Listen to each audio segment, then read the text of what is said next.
말씀, 우리에게 주시는 하나님의 말씀은 출애굽기 25장 10절에서 15절까지 말씀입니다. 출애굽기 25장 10절에서 15절까지 말씀입니다. 제가 봉독해 드리도록 하겠습니다. 10절에서 15절입니다.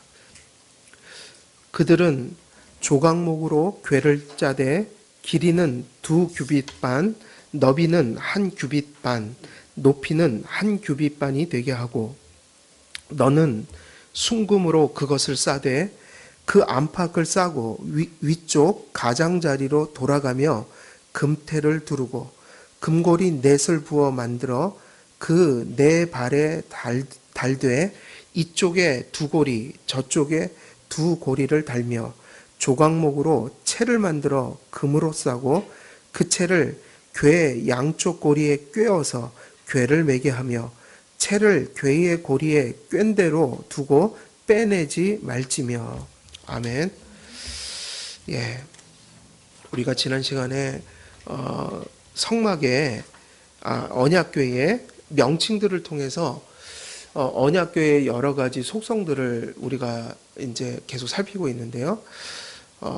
이 언약궤, 특히 성막과 같은 그리스도를 예표하는 이런 의식들 내지 기구들을 우리가 살필 때 사실은 상당히 많은 여러 측면으로 바라보고 그것이 종합된 사고가 되고 하나님이 깨달음을 주셔서 이러한 기구들이 이러한 것들이 예수님을 어떻게 예표하는지 우리가 이제 이야기할 수 있게 되는데, 그래서 여러 측면들을 함께 살펴볼 필요가 있어요.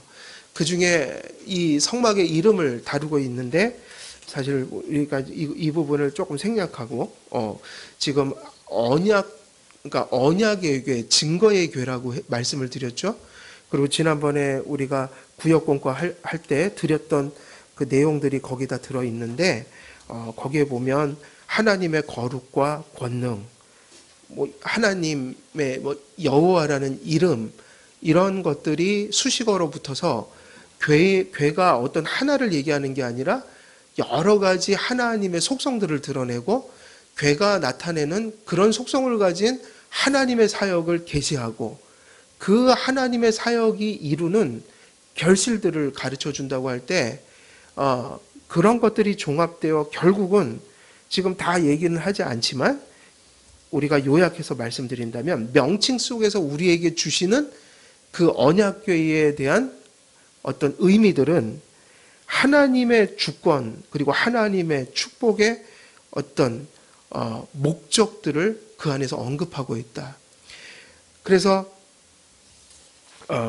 언약궤의 명칭들은 다 이렇게 요약을 해보면 언약궤의 명칭들은 은혜 언약의 무엇을 증거하는 것이라고 그랬어요.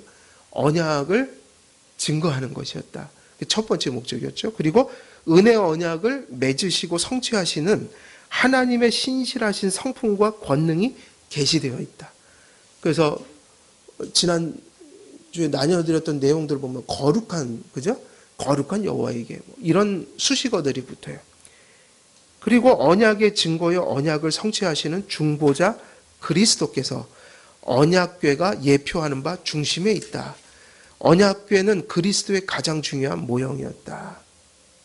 그래서 이런 명칭들이 가르치는 내용들이 무엇을 가리킵니까? 증거, 무엇을 증거하는가? 언약을 증거한다. 그러면 그 언약의 중심은 누구세요? 그리스도시죠. 근데 그리스도가 무엇으로 그 언약을 성취하십니까? 그분의 인격과 사역을 통해서. 그러면 그분의 인격과 사역이 행한 일들이 결국은 결론이에요. 무엇을 드러내죠? 무엇을 드러낼까요?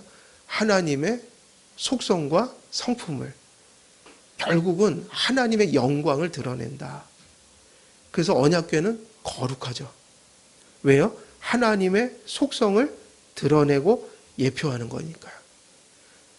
그래서 언약궤의 이름들은 그렇게 이야기할 수가 있는 거죠. 그리고 이제 저희들은 12절, 15절, 12절부터 15절까지 좀 넘어가서 그 구절들을 또 살펴봅니다.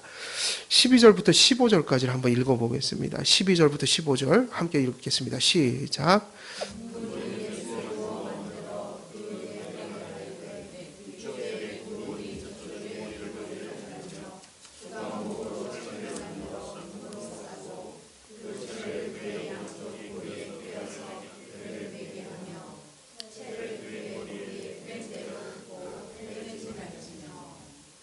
예. 언약궤라는 성막의 기구라는 것이 언약과 또 그 언약의 중심 되신 그리스도를 가리킨다고 할 때, 이제는 우리는 그 모든 또 다른 측면, 이름을 넘어서서 재료와 그 기구의 구조 속에 나타난 진술들, 그 말씀들 속에서 우리는 어떤 것을 보게 되냐면 역시 동일한 것을 보게 되는 거죠. 언약, 증거. 그죠? 언약을 증거. 그리고 그 언약의 중심되는 그리스도를 그것이 예표하고 모형한다고 할 때 이 모든 것들이 계속 진술되면서 이 언약궤가 갖는 속성은 이런 것이 되는 거예요. 어떤 것을 갖게 될까요? 언약궤가. 나머지 진술들은 계속 이것을 얘기하는 거예요. 이건 교회도 마찬가지, 성도도 마찬가지. 성도가 왜 성도죠? 거룩한 무리들이잖아요. 거룩성이죠. 거룩이죠. 계속해서 거룩을 이야기하게 된다.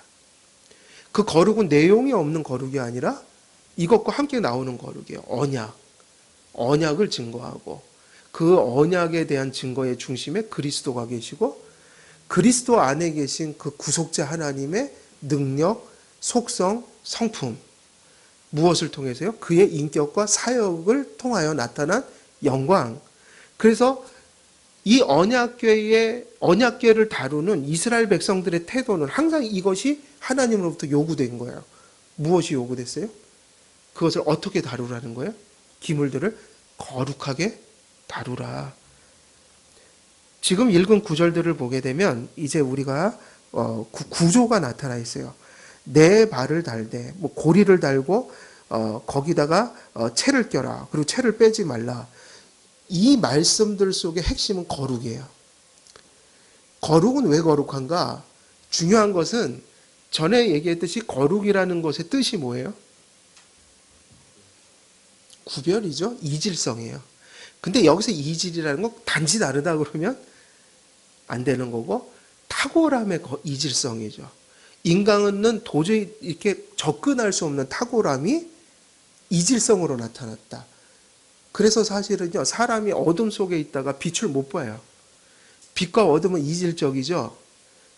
그래서 전에 삼풍백화점 그때 거기서 한 15일인가 계셨잖아요. 그분들이 갇힌 채로 빛을 보지 못했어요. 그분들 구조할 때 지금도 기억나지만 수건으로 눈을 가렸어요. 어둠 속에 15일 동안 있다가 빛을 보면 눈이 멀어요. 하나님을 뵈면 죽는 이유가 거기 있어요. 인간은 하나님의 빛을 보면 죽어요.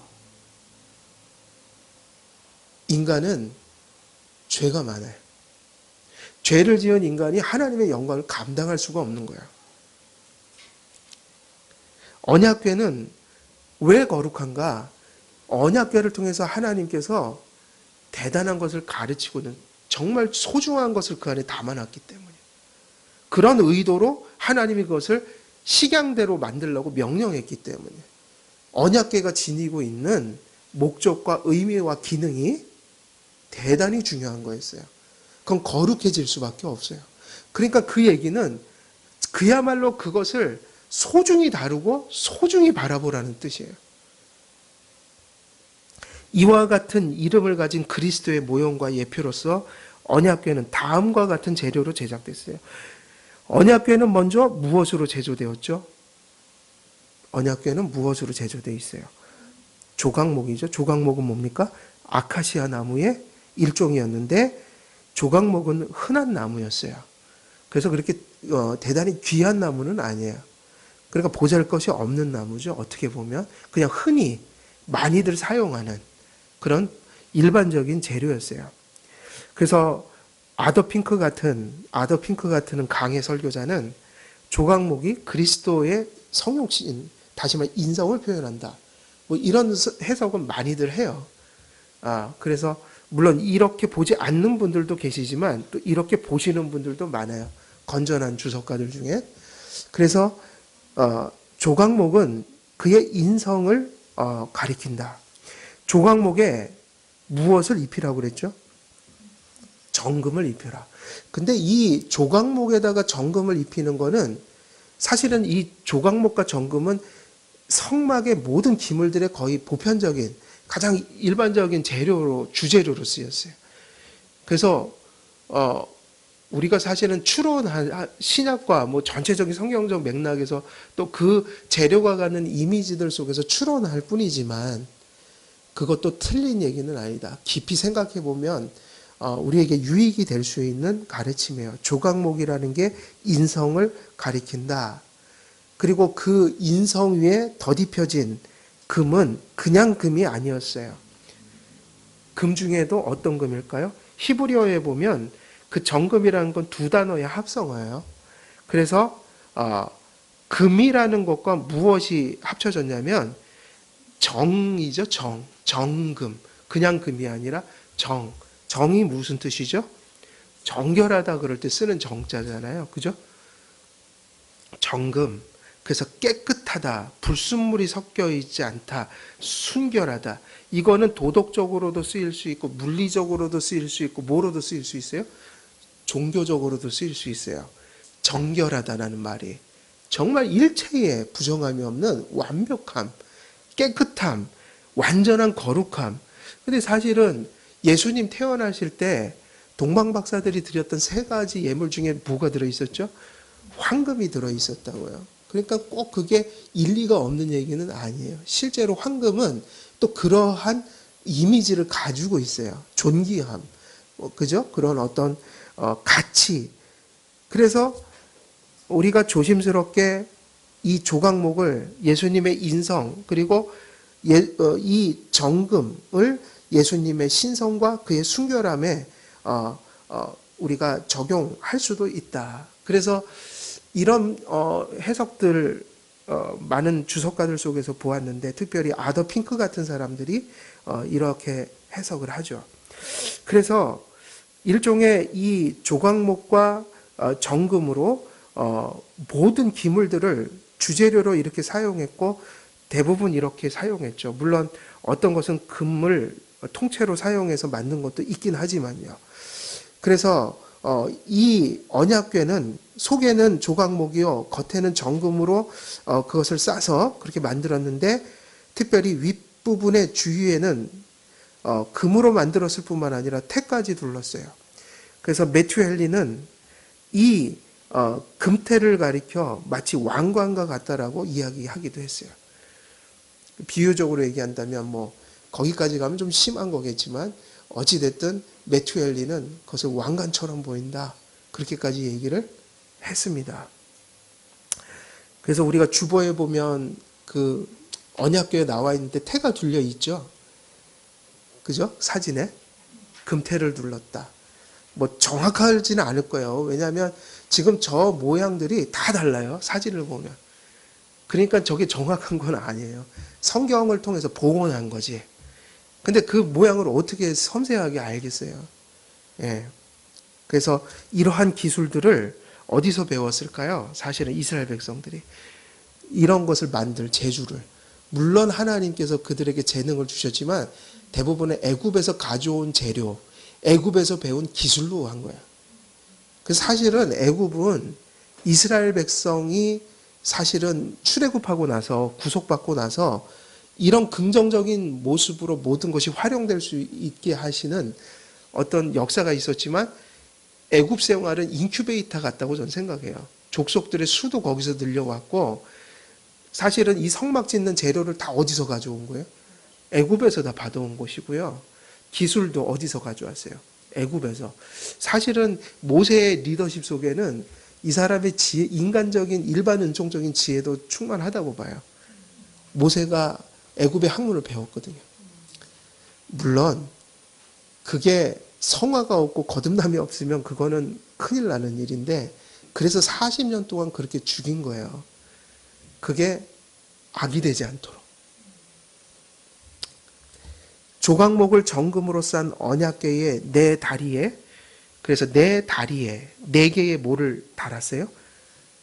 금고리를.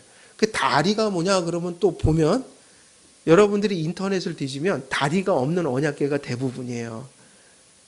근데 사실은 성경에는 뭐가 있다고 그래요? 다리. 다리는 왜 만들었을까요? 사실 괴짝인데 그냥 땅에다 놓을 수 있잖아요. 다리도 긴 다리도 아니에요. 그죠? 그 목적은 그런 의미가 또 들어있는 거예요. 언약궤는 너무도 거룩하고 거룩해요. 거룩한 것을 예표하고 거룩한 분을 예표하기 때문에 이것은 거룩하다. 그래서 심지어는 다이렉트하게 어디에 접촉해서도 안 되는 거예요. 땅에. 그래서 뭐를 달라고 그랬어요? 다리를 달라. 근데 고리는 어디에다 달아요? 중간에다 다는 게 아니라 다리에다 다는 거예요. 그래서 완전히 들어서 어깨에다가 멜 수 있도록. 중간에다 달면 뭐가 스칠 수 있어요? 중간에다 달면. 메고 갈 때 몸이 닿을 수 있어요. 가능하면 어깨 위로 올린 거예요.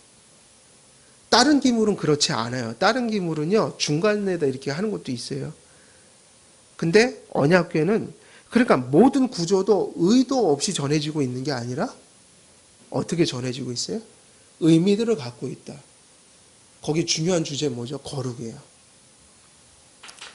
언약궤의 몸체의 다리를 단 이유, 아무리 거룩한 지성소일지라도 언약궤의 몸체가 어디에 닿지 않게 하려는 거예요? 땅에 닿지 않게 하려는 의도로 제작된 거예요. 거기에 더불어 그 고리를 단 이유는 뭘까요? 채를 꽂기 위한 거죠. 채는 무엇입니까? 채는 장대잖아요. 그걸 넣었죠.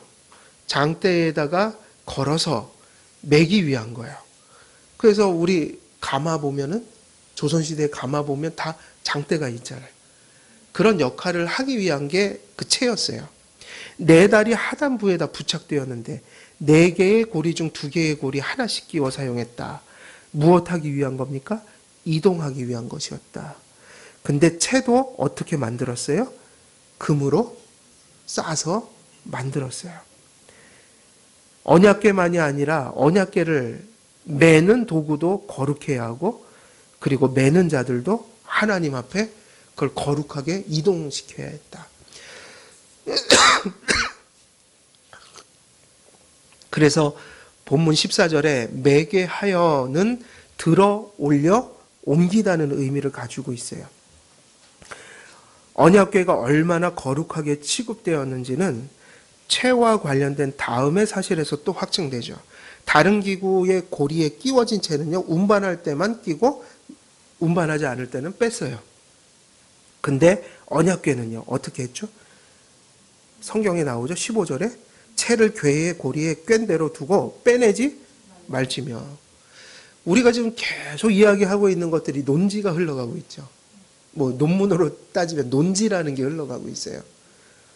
영적 교훈이 흘러가고 있다고요. 뭐죠? 거룩이에요. 거룩은 의미 없는 거룩이 아니라 언약, 그 다음에 그리스도, 그의 인격, 사역, 하나님의 영광 이런 내용을 가지고 그것을 가리키니 거룩하다. 성도님들께서 이러한 내용들을 잘 정립하시면요. 출애굽기의 이런 본문들을 읽을 때 이런 본문들이 보이지 않으면 지겨워져요. 근데 보면요. 볼수록 더 깨달을 게 많아져요.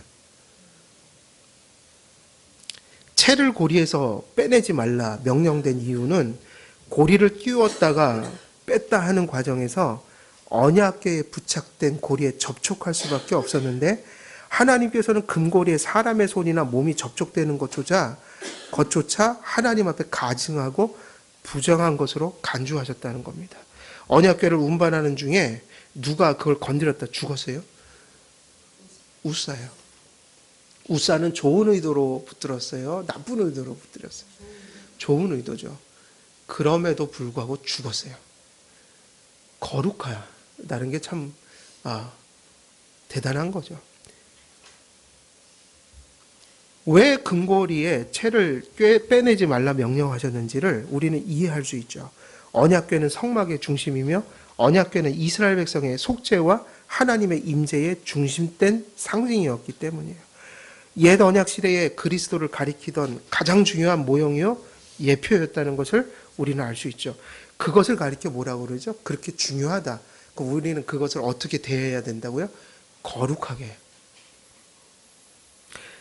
그리고 이제 또 다른 측면으로 또 이 언약궤의 거룩함을 어떤 측면에서 보게 되냐면, 지금 본문에는 없지만 언약궤의 거룩함은 언약궤를 운반할 때도 나타났어요. 언약궤를 운반할 때는 무엇을 덮어야 했을까요? 덮개를 덮어야 했어요. 언약궤에. 근데 다른 기물들도 덮개가 있었어요. 근데 무엇으로 덮었냐면 세 가지 것으로 덮었어요. 그게 어디에 나오냐면 민수기 4장 5절 6절에 나옵니다. 성막을 해체시키고 진영을 떠나서 행진할 때 언약궤에 무엇을 덮었다고요? 세 가지 덮개를 덮었다.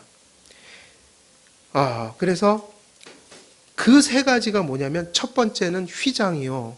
근데 어디에 있는 휘장이에요? 지성소와 성소를 가로막는 휘장. 그래서 이건 신약에 여러 번 나오죠. 예수님 돌아가실 때도 그게 핵심이었어요. 휘장이 찢어졌다. 위에서 아래로. 어디서 찢어졌다고요? 아래에서 위로예요? 위에서 아래로? 누가 찢으신 거예요? 인간은 못 찢어요. 하나님이 찢으셨다는 얘기예요. 막힌 담을 여셨다. 첫 번째는 휘장이었어요. 언약궤를 운반할 때, 그러니까 언약궤를 운반할 때 그 위에다 뭘 씌웠다고요? 지성소와 성소를 분리하는 휘장을 언약궤 위에 씌웠다. 덮었다는 얘기죠. 히브리서 10장 20절에서 이 휘장을 뭐라고 얘기했을까? 이거는 신학자들의 얘기가 아니고 사도의 가르침이라고요. 사도의 성경 자체의 증언이에요. 휘장을 무엇이라고 가르쳤죠? 그리스도의 육체라고 가르쳤단 말이에요. 히브리서 10장 20절에 나온다고요. 뭐라고 나오냐면 그 길은 우리를 위하여 휘장 가운데로 열어놓으신 새로운 살길이요. 무슨 길이라고요? 살길이요. 휘장 곧 그의 육체니라. 휘장을 뭐라고 불렀다고요? 그리스도의 육체요. 그리스도의 육체가 희생될 때. 그렇다면 이런 부분은 너무나 명확한 거예요. 이거는 성경이 성경을 해석해주고 있는 거예요. 그래서 우리 개혁주의 성경 해석학에서 성경이 뭐를 해석한다? 성경. 신약이 무엇을 해석한다고요? 구약을. 근데 지금 분명히 나와 있죠. 휘장은 곧 뭐다? 그리스도의 육체니라. 이거는 빼도 박지도 못하는 해석이에요. 신약의 근거에서 구약을 풀고 있는 거예요. 그래서 모형일 수 있는 거예요. 휘장이. 그리스도의 육체가 희생될 때 성소와 지성소 사이의 휘장이 어떻게 됐죠? 찢어져 버렸다. 예수께서 다시 크게 소리 지르시고 영원히 떠나시니라 이에 성소 휘장이 위로부터 아래까지 찢어져 둘이 되고 땅이 진동하며 바위가 터지고 무덤들이 열리며 자던 성도의 몸이 많이 일어났다. 그리스도께서 인성으로 무엇을 죽으셨어요? 대속의 죽음을 죽으셨다. 그때 그리스도의 모형이었던 성소와 지성소 사이를 가로막고 있던 휘장이 찢어졌죠. 이것도 모형적인 거라고요. 상징적인 기적이었어요. 사실은 어디서 일어나고 있는 일이에요? 하늘과 땅에서 일어나고 있는 하나님의 대역사가 성막이라는 성전이라는 그 모형에 지금 나타나서 표적을 보여주신 거예요. 지금 이런 일이 일어났다는 거를. 무슨 일이 일어난 거죠? 그분의 희생이 죄와 사망을 이기는 대속의 죽음이었다는 것을 증거하는 거예요. 무덤이 열리고 자던 성도의 몸이 많이 일어났다는 건 뭐를 가리키죠? 죽음을 정복했다. 이제 휘장이 찢어졌다는 것은 모두가 누구에게 나갈 수 있게 됐다는 거예요. 여러분, 만인 제사장주의가 본래 뜻이 이 얘기예요. 모든 사람이 누구를 중보자로? 그러니까 이 얘기예요. 만인 제사장주의라는 것은 직분이 없어졌다는 얘기가 아니라 하나님과 죄인 사이의 중보가 인간이 될 수 없다는 얘기가 만인 제사장주의의 핵심이에요. 그게 지금 이 말씀이 증거라고요. 예수 그리스도를 중보로 하여 휘장이 찢어졌으니 이젠 제사장이 필요 없다. 누구만이 대제사장인 거예요? 그래서 그분을 믿으면 누구나 이제 구원받고, 그죠? 그 얘기죠. 근데 엄밀한 말의 의미에서는 제사장이 있어요, 없어요, 지금? 없죠. 제사장은 한 분이에요. 그 얘기를 하는 거라고요. 근데 제사장이란 얘기는 모두가 제사장처럼 누구 앞에 나갈 수 있다는 얘기예요? 그 얘기가 그 얘기예요. 근데 캐톨릭에서는 왜 그 얘기가 나왔냐면, 루터가 왜 만인 제사장 얘기를 했냐면, 누가 제사장이라고 했으니까요. 사제가. 미사가 제사 지낸다고 했거든요. 제사를 반복한다고 얘기했다고. 제사는 끝났다고요. 제사장은 주님밖에 없어요. 목사와 집사와 장로는 직분이에요. 제사장이 아니라. 그리고 성도님들이 적용할 때는 지금 제사장이 남아있다는 얘기가 아니라 제사장처럼 누구라도 하나님 앞에 믿음으로 그리스도 때문에 나갈 수 있다는 얘기라고요. 대제사장, 중보자에게 포커스가 맞춰져 있는 거예요. 주님 외에는 없다 이제. 누구나 예수님 믿으면 다 구원받고 하나님 앞에 신앙의 삶을 살아갈 수가 있다. 그럼 직분은 뭐죠? 그분들이 그렇게 하나님 앞에 나갈 수 있도록 돌보라고 세운 제사장이나 선지자나 왕 같지 않은 신약의 보편적인 돌봄을 목양을 하는 직분이라고요. 그러니까 직분의 구분은 있는 거예요, 없는 거예요? 있죠. 그러나 제사장은 없어요. 직분은 중보자가 아니에요. 이해되시나요? 그러니까 만인 제사장주의를 잘못 이해하면 지금 얘기했던 신학적 관점을 놓칠 수 있고, 잘못하면 이 시대에는 그럼 직분은 존재하지 않습니다. 이래 버릴 수도 있어요. 가나안 성도들이나 무교회주의자들이 만인 제사장주의를 그렇게 사용하면 직분의 무용론을 얘기하게 된다고요. 그러니까 그것을 지키면 돼요. 직분자들은 제사장이 아니에요. 성도님들은 예수님 믿고 구원받는 거라고요. 직분자들은 성도들이 연약하니 도와주고 사이드에서 보조하는 역할이라고요. 누구를 통해서? 그것도 그들의 내재적 능력을 통해서 하는 게 아니라 말씀과 질서 속에서 하나님께서 역사하실 때만 그 일을 감당할 수 있는 수단적이고 도구적인 그런 봉사적 직분일 뿐이에요. 그래서 사실은 휘장이 찢어졌다는 것 자체가 이제 뭐가 끝났다는 얘기예요. 성전은 이제 없다. 휘장도 없다. 그죠? 만인 제사장주의. 예수 그리스도를 믿고 모든 성도들이 이제 하나님 앞에 나가게 된다. 성경에는 가끔 신약적 관점에서 제사를 지낸다는 말이 나와요, 안 나와요? 나와요, 안 나와요? 나오죠? 헷갈리지 마세요. 예수님이 제사장이라는 얘기는, 그러니까 너희는 거룩한 제사장이요 이럴 때 예수님이 제사장인 거하고 우리 제사장인 건 다른 거예요. 무슨 얘기냐면 예수님의 제사장직은 뭐 하는 게 제사장직이죠?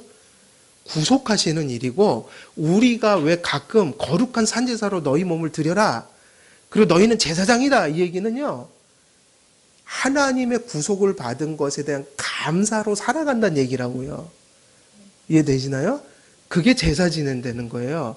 우리에게 가끔 신약에서 제사라는 말을 쓰는 것은 하나님의 대속의 은총을 받아 하나님 앞에 감사하는 삶을 사는 게 뭐예요? 그게 제사예요. 제사가 지금 남아있는 게 아니라.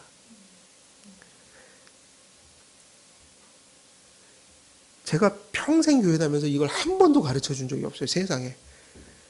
주석 속에는 너무 많이 씌어 있는 글들이에요, 지금 제 얘기가. 이미. 개혁주의자들은 맨 주석들 보세요. 다 그렇게 써놨죠. 세상에 그걸 한 번도 들어본 적이 헷갈린 거예요. 예수님이 제사장인데 그분은 대속의 주신데 우리한테 제사를 지낸다? 그럼 제사가 뭐지? 제사를 어떻게 지내야 되는 거지? 답이 없어요. 그냥 던져주고 제사를 드리라는 거예요. 날마다 강조해요. 하나님 앞에 산제사를 드리래요.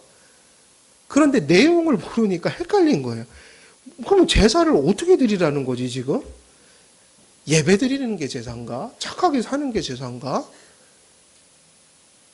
예수님의 제사는요, 중보의 일을 하시는 거고 대속을 이루신 거야.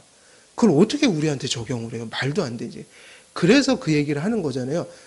중보라는 말을 쓰면 안 된다고요. 그래. 기도할 때도 중보 기도가 아니라 도고의 기도. 누구를 위한 기도예요. 우리는 중보 기도를 드릴 수 없는 자들이에요. 그러니까 우리에게 있어서 제사는 하나님의 대속의 은총을 받아 일평생 감사로서, 그게 하이델베르그 있잖아요. 성도의 선행의 본질은 뭐다? 공로도 아니요, 구원받기 위한 것이 아니라 감사의 동기 외에 다른 이유가 있을 수가 없다. 성화는 뭐죠? 칭의받은 성도의 감사의 삶의 성장이에요. 이 휘장이 찢어졌다는 것은 구약이 이제 끝났다. 그리고 언약궤가 휘장으로 덮여져 있을 때 그 언약궤를 덮었던 휘장은 뭐냐? 그 휘장은 두께가 여러 설이 있긴 하지만 보통 그래도 가장 신뢰할 만한 게 약 10cm에서 15cm가 된대요. 휘장이 몇 cm라고요? 그러면 이 정도는 되겠네요. 그죠? 15cm 이 정도 되나요? 그게 저는 천인 줄 알았어요, 옛날에. 그리고 어떤 분은 더 두껍게 얘기하는 분도 계셔서 유대 문헌에 보면 그런 얘기가 있어요. 황소 두 마리씩 황소가 끈을 매서 양쪽에서 잡아당기는데 찢어지질 않았다. 그게 너무나 견고하게 만들어서. 하나님께서요, 휘장을 그렇게 두껍게 만들라고 하신 이유가 있어요. 그걸 가르쳐 주는 거. 절대 못 찢는다. 예수님이 오셔서 찢기 전까지는 너희들 절대 못 찢어, 이거. 너희들과 내 사이에는 벽이 있다. 주님이 오셔야 그게 찢어진다. 그래서 대제사장들도 오실 예수님을 가리키기 위해서 1년에 단 몇 번 들어갔어요? 한 번 들어갔죠. 대속죄일날. 한 번. 그러니까는 하나님과 인간의 지성소와 성소를 막은 휘장은 우리의 죄를 계속 깨닫게 하시는 거죠. 우리는 그런 존재다. 피 없이는 접근할 수 없다. 둘째, 무엇으로 덮었냐면 해달의 가죽으로 덮었어요. 휘장을 놓고 그 위를 뭐로 덮었어요? 해달의 가죽. 해달의 가죽은 이 시대의 고급 가죽은 이런 거예요. 사자, 호랑이, 표범 가죽이었어요. 해달의 가죽은 에스겔서에 보면은 신을 지어 신는 그런 거였는데 이 신이 누가 신는 신이겠어요? 왕이 신는 신이겠어요? 귀족들이 신는 신이겠어요? 이건 서민들이 신는 신이겠죠. 다시 말하면 해달의 가죽은 화려하지 못해요. 비천해요. 그래서 전에 말씀드렸듯이 어떤 주석가는 그 얘기를 하죠. 밖에서 이방인들이 성소를 바라보면 뭐만 보여요? 내부는 안 보이고 그 사실은 보였던 유일한 그 시야에 들어오는 것은 해달의 가죽이었어요. 성막을 덮어놨던. 되게 그래서 주석가들은 해달의 가죽을 낮음을 상징한다고 얘기를 하기도 해요. 이사야 말씀처럼 예수님은 이 말이 맞든 틀리든 구약이나 신약이나 예수님에 대해서는 이렇게 진술이 되어 있죠. 고운 모양도 없고 그는 풍채도 없은지요. 이방인들이 성막을 밖에서 쳐다보면 저게 무슨 가치가 있나. 전에 말씀드렸잖아요. 왜 고물상 가면 옛날에 막 그 누더기처럼 막 이렇게 쌓아놓고, 그죠? 지금이야 컨테이너 뭐 이런 거 갖고 하잖아요. 가건물. 옛날에는 어땠어요? 천막 갖다가 대충 비닐로 씌워갖고 그렇게 했죠. 그런 모습이에요. 해달 가죽이라는 거는 칙칙해요.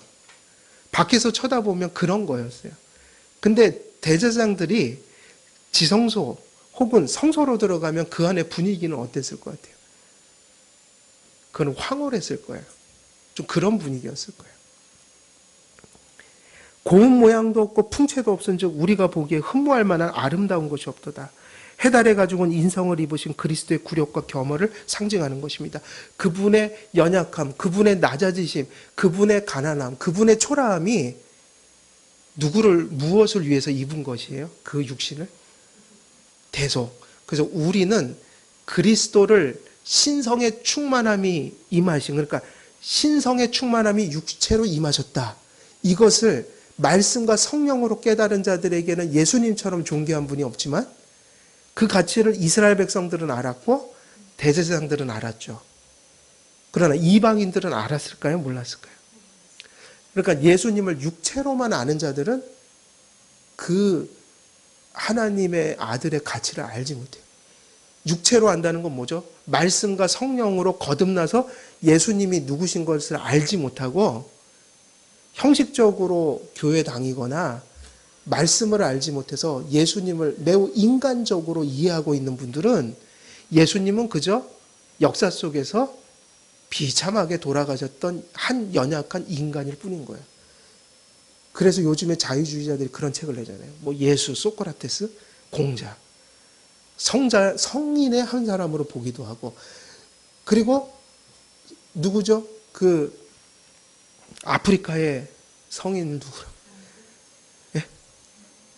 슈바이처는 예수님께서 정신병에 걸린 청년이었다. 정신병에 걸려서 이상주의자가 돼서 주님의 종말이 올 줄 알고 십자가에 달렸다가 죽어버렸다. 이게 슈바이처의 박사 논문이다. 자유주의 세계 속에 이런 예수를 믿어요. 그래서 해달의 가죽은 인성을 입으신 그리스도의 굴욕과 겸허를 상징할 수 있어요. 성막은 그 밖에서 바라볼 때 해달의 가죽으로 덮여진 지붕 정도로 보였을 것이다. 매력적이지 않아요. 그러나 성막 안으로 들어간 제사장들은 그곳에서 아름다운 기구들을 보게 되고 불빛을 보게 되고 향내를 맡게 돼요. 다 뭐로 쌓아놨어요? 그러면 황홀하죠. 다 황금이에요. 거기다가 뭐죠? 껌껌한 데다가 촛불을 켜놨어요. 그리고 거기서 무슨 냄새가 계속 나요? 향이. 내부는 그랬어요. 어디로 들어가야 돼요? 아웃 오브 크라이스트가 아니라 어디? 인 크라이스트 돼야 된다. 예수님은 신성의 충만함이 어디로 임하신 분이에요? 육체로 임하신 분이라는 걸 아셔야 돼요. 그래서 예수님을 말씀과 성령님의 조명 속에서 거듭나서 봐야 돼요. 절대로 거듭나지 않으면 밖에서 이방인들이 성막 쳐다보듯이 거기밖에는 못 보는 거예요. 마지막은 무엇으로 쌌을까요? 순청색 보자기로 쌌다고 그랬어요. 청색은 하늘의 색깔로 여겨집니다. 청색은 천상의 일을 제시할 때 사용돼요. 그리스도께서는 인성을 취하셨지만 하나님이셨습니다.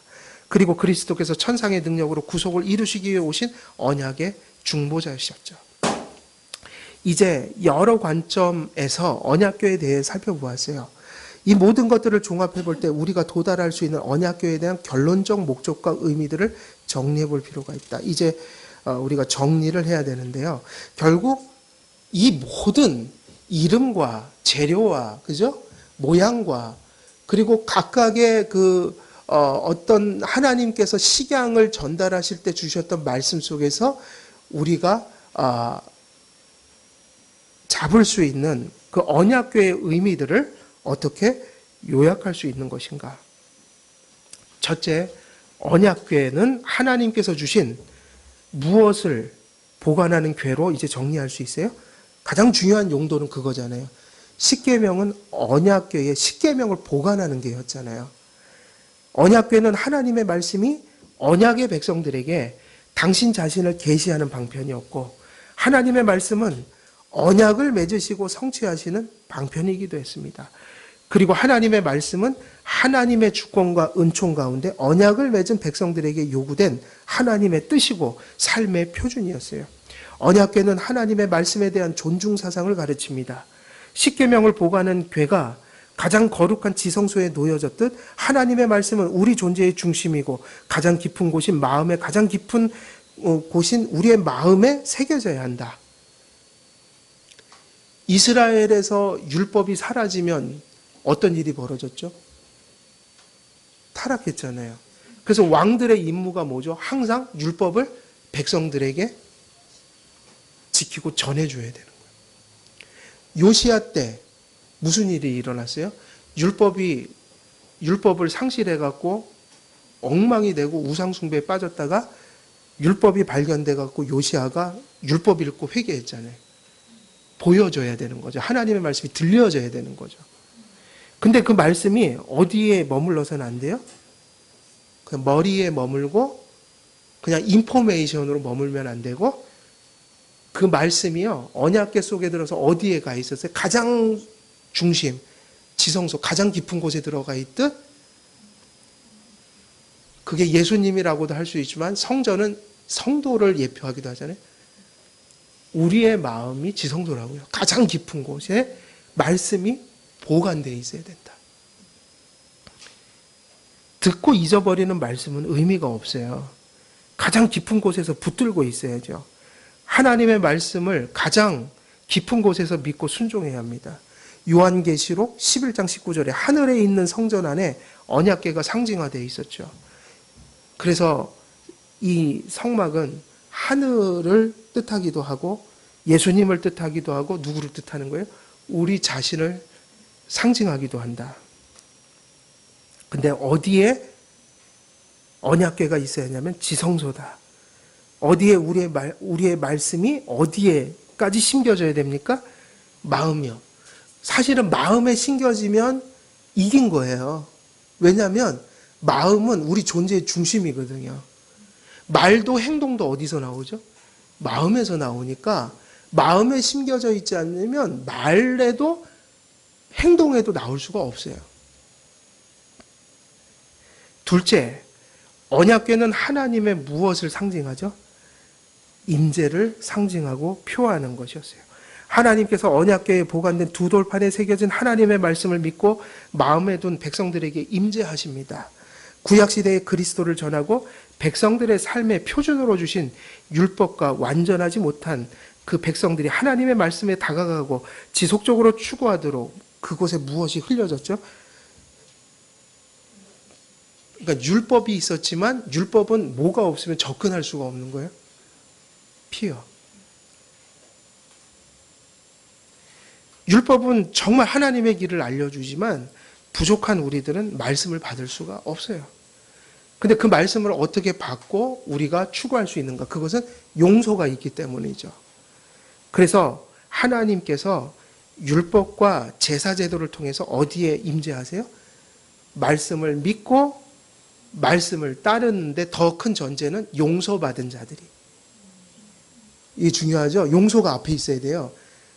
용서가 없으면 불완전해서 못 쫓아가요. 제가 군에 있을 때 최고 많이, 그러니까 저는 그래도 후방에 있어서 최고 많이 행군한 게 80km예요. 그래도 80km도 이틀을 걷더라고요. 그 80km를 걸으면 발바닥에 물집이 생기더라고요. 그래서 군인들이 여자 스타킹 신고 거기다가 비누칠하고 그러고 이제 양말 신고 그렇게 해요. 왜냐하면 이거 물집 안 생기라고. 그래서 저는 잘 걸었겠어요? 못 걸었겠어요?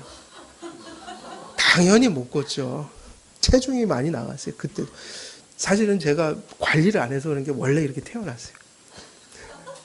아기 때도 우량아였어요. 저 우량아대에 나갔었어요. 떨어졌어요. 속이 빈약하다고. 근데요, 여러분, 행군을 하는데요, 한 번 뒤처지니까 못 쫓아가겠더라고요. 그리고 행군의 특징이 한 번 멀어지면요, 나중에 점점 멀어지는데 거의 못 쫓아갈 정도로 멀어져요. 절대로 조금 뒤처진 게 그 상태를 유지 못해요. 계속 뒤처져요. 그래갖고 얼마나 욕을 먹었는지. 뒤에서 고참들이 난리가 나고 하지 말라. 근데 멀어져서 거의 불가능해요. 쫓아가는 걸. 그게 무슨 얘기냐면요. 우리는 율법의 요구를 쫓아갈 수가 없어요. 이해되시나요? 순례의 길을 행군하고 있는 거예요. 근데 사실은 우리는 예수님이 지금 앞에서 팔로우 미 하실 때 쫓아갈 수가 없어요. 율법이 팔로우 미 하는데 우리는 쫓아갈 수가 없다고요. 율법은 너무 빨라요. 그래서 뭐가 필요해요? 용서가 필요해요. 그래서 피 흘리는 것이 필요해요. 그래서 사실은 언약궤 속에다 율법을 놨지만 뭐로 막아버렸어요? 시은자로 가려버렸다고요. 그냥은 안 돼요. 거기다 뭘 뿌려야 돼요? 피를 뿌려야 율법을 받을 수가 있어요. 불완전한 자로서 용서 안에서 그래도 쫓아갈 수 있는 거예요. 특권을 주신 거예요. 그래서 율법이 들어있고 피가 뿌려지는 언약궤가 있어야만 누가 임할 수 있는 거예요? 하나님이 임하실 수 있다. 그래서 언약궤의 가장 큰 중요한 기능은 뭐죠? 하나님이 임재하시는 장소인 거예요. 그래서 역대상 28장 2절에서는 언약궤를 하나님의 발등상이라고 했어요. 뭐라고요? 하나님의 발등상. 발등상은 거기에 임재하셔서 거기서 통치하시고 말씀하시겠다는 얘기죠. 하나님의 발등상, 하나님의 임재예요. 이사야가 뭐를 봤죠? 성전에 들어가서 하나님의 얼굴을 본 게 아니라 그분의 옷자락을 봤어요. 옷자락은 어디에서 보이는 거죠? 보좌에서 보이는 거예요? 발등상에서 보이는 거예요? 옷자락이니까 발등상을 봤다는 얘기겠죠. 똑같아요. 스랍들이 얼굴을 날개로 가리고 새쌍의 날개를 가지고 있었잖아요. 얼굴 가리고 몸을 가리고 하나로는 날고. 그럼 그거를 어떻게 그런 스랍들이 나타났다. 속죄소는 상징적으로 거기에 있는 내용들이 다 있어요. 하나님의 임재, 그 임재의 장소에 스랍들을 모형화해 놨죠. 이사야가 본 것하고 다르지 않아요. 마지막은 뭘까요? 언약궤는 그 위에 희생의 피로 죄를 속죄하는 속죄소로 덮임으로 죄인들의 뭐가 되는 거죠? 피난처가 되죠. 누구의 피난처예요? 죄인들의 피난처죠. 왜 대제사장이 1년에 하루를 들어가서 피를 뿌렸습니까? 대제사장과 모든 이스라엘, 다시 말하면 이스라엘이 살아남는 길이었어요. 이스라엘이 한 번이라도 죄가 없던 적이 있던가요? 없었다고요. 이스라엘 백성들이 한 번이라도 제대로 산 날이 별로 없어요. 근데 그들이 어떻게 거룩한 하나님의 백성들이 될 수 있었냐면 그것은 언약궤 위에 속죄소가 있었기 때문이에요. 그래서 시내산 언약에서 언약 체결의 두 중심은 뭡니까? 율법과 성막이다. 성도들은 구약의 언약궤를 묵상하면서 이제 어떤 교훈을 얻을 수 있을까요? 이제 이렇게 정리가 되는 거죠. 그림은 이렇게 그려지는 거예요. 언약궤는 무엇을 계속 가르치고 있는가? 구약 백성에게. 계속 반복이 되죠. 언약을 가르치고 있으니 언약의 증거다. 그러면 언약의 내용은 누구죠? 그걸 이루시는 분이 누구세요? 예수님이시잖아요. 더 엄밀히 말하면 그리스도 안에서 역사하고 계신 구속자 하나님이잖아요. 그러면 그 하나님, 그리스도는 무엇을 통해서 그분을 알게 되는 그분의 존재와 사역이잖아요. 인격과 사역. 그것을 예표하고 있다. 그럼 그분의 인격과 사역 속에 뭐가 비춰지고 있어요? 그가 행하시는 일들 속에 계속 뭐가 비춰지죠? 하나님이 이런 분이다. 하나님은 이런 성품을 가지셨다. 그걸 가리켜 뭐라고 부르냐면 우리는 영광이다. 그래서 언약궤는 어떤 기물이에요? 거룩한 기물이죠. 그러니까 우리는 이런 교훈을 이제 얻는 거예요. 성도들의 마음은 하나님의 뭐가 되어야 될까요? 언약궤를 모신 지성소가 되어야 한다. 그래서 너희가 성령의 전인 줄을 알지 못하느냐. 너희는 육체는 뭐다? 성전이다. 그래서 건물이 성전이 아니라 여러분이 성전인 거예요. 성도들의 마음 속에 뭐가 있어야 됩니까? 말씀이 있어야 되고 그분의 피뿌림이 있어야 된다. 보혈이 하는 일은 뭐죠? 두 가지예요. 보혈은 우리를 용서하는 일을 하면서 보혈은 우리의 마음을 깨끗하게 만드는 일을 해요. 그래서 보혈은 우리의 죄를 용서하면서 우리의 죄를 씻어내는 역할을 해요. 성도들, 너희 몸은 너희가 하나님께로부터 받은 바 너희 가운데 계신 성령의 전인 줄을 알지 못하느냐. 너희는 너희 자신의 것이 아니니라.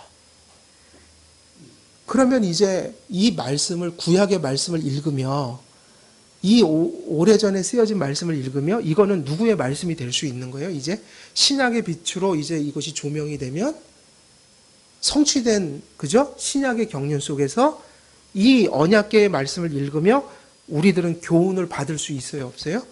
있죠. 이제는 언약궤가 아니고 성막이 아니고 그것이 가리키던 것으로 우리는 이야기할 수 있죠. 우리는 하나님의 말씀을 진실한 믿음으로 믿고, 그죠? 마음으로 순종하면서 살아가는 삶을 사는 그런 성전된 삶을 가져야 한다.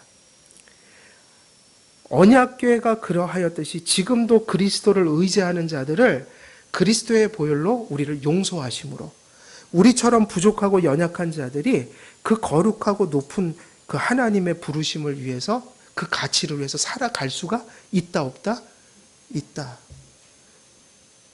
성도들이, 구약 성도들이 언약궤를 거룩하게 여김으로 교훈을 받았던 것처럼 이제 우리도 말씀을 통해, 성령님의 조명을 통해 무엇을 깨닫고 살아야 되는 겁니까? 하나님의 말씀을 깨닫고 살아야 되는 거죠. 그곳에 누구의 내재가 있는 거예요? 성령님의 내재, 하나님의 임재가 함께하는 삶이 존재한다는 거. 이게 이제 기쁨인 거죠. 우리의 능력이 아니라 예수님의 공로와 은혜로 우리 안에 무엇이 있다는 거예요? 하나님의 내주, 그리고 하나님의 임재가 누구와 함께 한다는 거죠? 우리와. 누구의 이름으로? 그리스도의 이름으로. 이런 내용들을 우리가 믿어야 되고, 또 붙들어야 되고, 또 죄의 유혹 속에서, 힘겨운 환난 속에서 우리가 견고하게 붙들고, 그래서 위로받고 힘을 얻는 그런 성도들이 되어야겠죠. 이 구약의 말씀이 신약의 빛 안에서 바르게 정립이 돼서 이 복음의 은혜를 우리 한길교회 모든 성도님들이 충만하게 받고 누리시기를 그리스도의 이름으로 축원드립니다. 기도하겠습니다. 살아계신 하나님 아버지, 오늘도 언약궤를 통하여 우리 주 그리스도의 큰 은혜와 또 그리스도의 유일하신 그 구원의 길을 또 함께 발견하고 또 우리의 가슴 속에 정립해 봅니다. 구약을 통해서 유일하게 또 오로지 전하셨던 그 그리스도가 이제 하나님의 말씀을 통해서 또 신약의 빛을 통해서 우리에게 밝히 깨달아지게 하시고, 우리가 그 그리스도를 진실한 마음으로 믿고 가슴 속에 모셔 우리의 삶이 용서 안에서 하나님이 기뻐하시는 거룩한 길을 추구하는 삶으로 온전히 걸어갈 수 있도록 하나님께서 성령의 충만함으로 늘 함께해 주옵소서. 그래서 하나님의 영광이 드러나고 우리의 삶이 하나님의 영광을 늘 드높이는 그러한 삶으로, 하나님을 기쁘게 해드리는 그런 삶으로 온전히 세워질 수 있도록 또한 하나님께서 역사해 주옵소서. 예수 그리스도의 이름으로 기도드리옵나이다. 아멘.